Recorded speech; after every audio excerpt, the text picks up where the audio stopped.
Okay, so we're going to look at what's called factoring by grouping.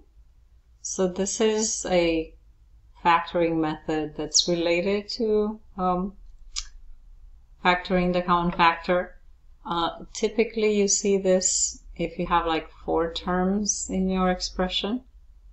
Alright, so let me rewrite this so I can make it bigger and look at it a bit closer. Alright, so if I look at all these 4 terms, there is no common factor that goes into all 4. Right? So we can group this into 2 groups of 2. So we can group these together and we can group these together. Right? So looking just at this group, we're going to say, oh, this has a common factor of y. Right? So I can find a common factor between these two, the first 2 terms. So I can divide these by y, and I take the y on the outside, and I have a x plus 3 left over there. Okay? Now we're going to look at this group, and they have a common factor of 2. So we can divide this by 2.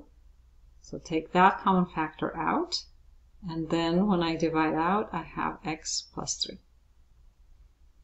Alright, good. So you group, the grouping is basically that you look at it and the first 2 is a group and the last 2 is a group, and instead of taking a common factor out of everything because it doesn't have a common factor, you're just pulling out common factors from the first 2 and then the last 2. Now when we get to here, notice that x plus 3 is in both of them, and this is a common factor, so we can divide this out of both of them.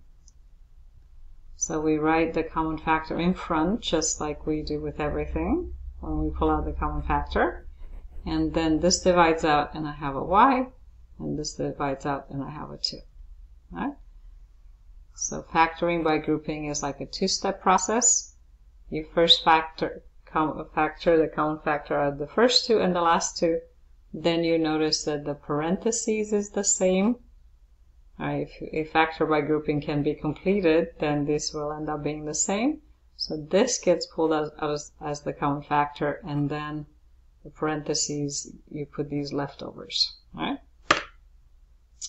and you can check to see if this works out by multiplying. So x times y is xy. 3 times y is 3y.